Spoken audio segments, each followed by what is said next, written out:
How to train your brain to think differently. In this episode, that's exactly what we're going to go through. How to train your brain, how to think differently. And by the end of this, you're going to know how to change your thoughts and how that could change your reality.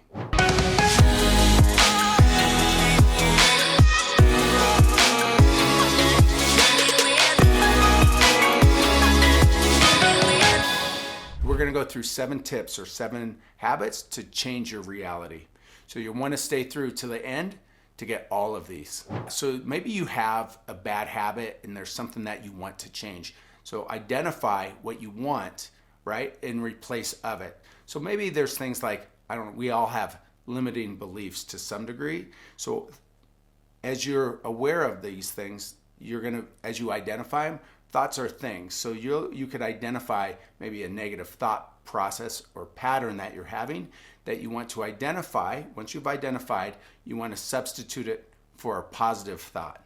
So like, for example, some people say, I don't have time to do real estate, or I don't have time for whatever it is. It's because you're not making the time. But that is one of those thought processes that you need to identify and then create that space for what it is that you want to bring in. They call that time blocking, which is something that maybe in the beginning, as you start identifying these things, you do time blocking, which is just a period of time where you shut your phone off and you focus just on what you want. So when you're time blocking, you have this time. I like to I create a different type of space. But the beginning of my day is the most important part to me. And that's when I do my time blocking. So my phone's not ringing. I don't have family or friends or anybody else coming into my space. It just makes it easier. And if you could do that in the morning, it kind of sets your day off on the right foot. So let's get into it, exactly what you could do in the morning to help change the way your brain works or the thoughts and things that come into it. And step 2 is change your environment. So changing your environment, and what I mean by changing your environment, these are like, the surroundings, everything around you. We are who we hang out with. You've probably heard this before. That's part of your environment. You want to make sure that you're surrounding yourself with positive people, assuming that that's what you want, right? And I'm going to assume that through the rest of this. But if you're trying to create new habits for positive results, and maybe it's income potential, and since we're talking about real estate, I'm going to assume it's all around that. So bringing in the things that you want. So your environment could be, like, if you're getting into real estate, you want to make sure that you are with people with those type of mindsets that are already achieving greatness, or at least moving in that direction in real estate, because those people, it's easier for you to learn from. It's kind of like you have this group of mentors that you guys can all bounce ideas off of each other. It's key to create this environment because it nurtures what you want.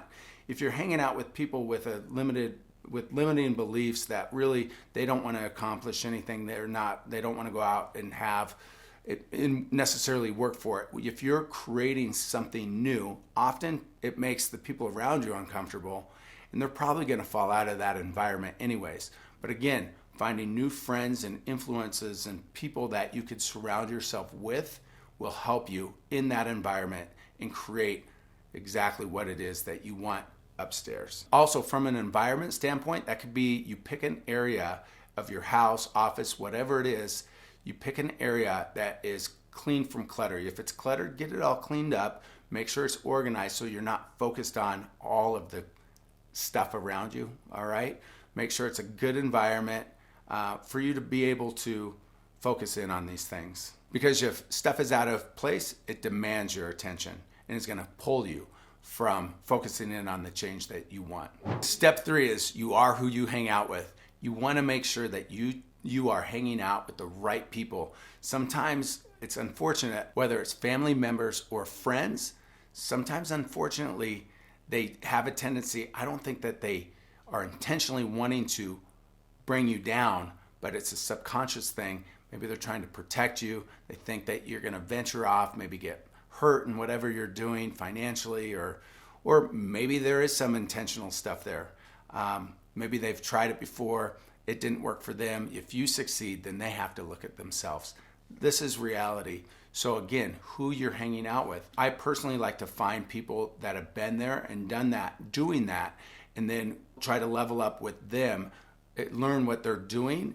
And typically, if you're doing things right, people are going to want to help you succeed, and they'll actually kind of pull you up, if you will. I've found that they're more than happy to share with you, because if you're enthusiastic about it, people are sincerely going to want to help. That doesn't mean that everybody in your space needs to be of that caliber, let's say just in real estate. For example, I make sure that I surround myself with a pretty broad surroundings so I could get good perspectives from other people's businesses. It's not always real estate. It could be manufacturing or some other type of business. Again, I'm just surrounding myself by other successful people, so maybe they could see my blind spots, if you will, but they're also encouraging me to continue to grow and push myself to the next level.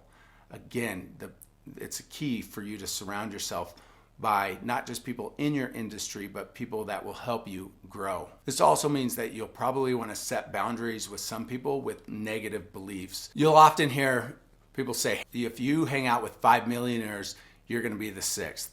Well, here's something else to kind of think about. There may be people around you as you got to get to that spot, right? You got to find those people, but while you're doing so, there's going to be people maybe pulling at you.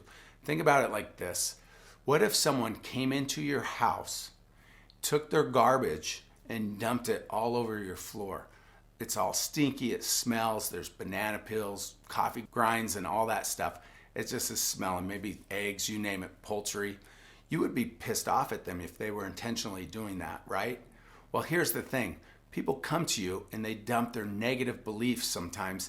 And what do? We sit there and take it. We do not have to take it. You could put boundaries on people and what you take in, because you do not want that information in your head, especially starting a new endeavor. Let's face it, you're kind of new, your confidence is maybe not quite there yet, and until you have that confidence, you're easily influenced or more easily influenced. As you gain traction and success, you'll be an influence. You're going to want to make sure that you block those people out and surround yourself with people that help foster those positive growth mindsets. Number 4 is something that was taught to me a long time ago. Good information in the brain, also good food in the belly, could equal great wealth in the wallet. Let's talk about the good information in the brain. So just like we just talked about, you want good people around you to help put good information in the brain. And you also want to ditch or put the boundaries around people with the bad information. What I like to do every single day is either find a good YouTube, which is, hey, if you like this station, subscribe below, because we're going to be bringing you good information every single day. Okay? So if there's something that you want to learn about, like real estate, you want to plug into something like that every single day. If it's on mindset, if it's on whatever topic, you want to be able to have that information coming to you every single day. I now, up until a few years ago, I did not listen to as many podcasts as I should have, or YouTube, or even books. Now, every single day, I get a minimum of 30 minutes a day of this positive information. Again, from any of these sources, a minimum of 30 minutes a day. So I pick a book a week, YouTube stations like this one, or podcasts as well. So something to do daily. This is something that it's a habit that I like to create and make sure that I'm doing consistently. In real estate, it is so important when I'm working with people, the thing that we identify or work on is our belief system. It's the first thing that we focus on. Oftentimes I call them blind spots. We just don't know that they exist.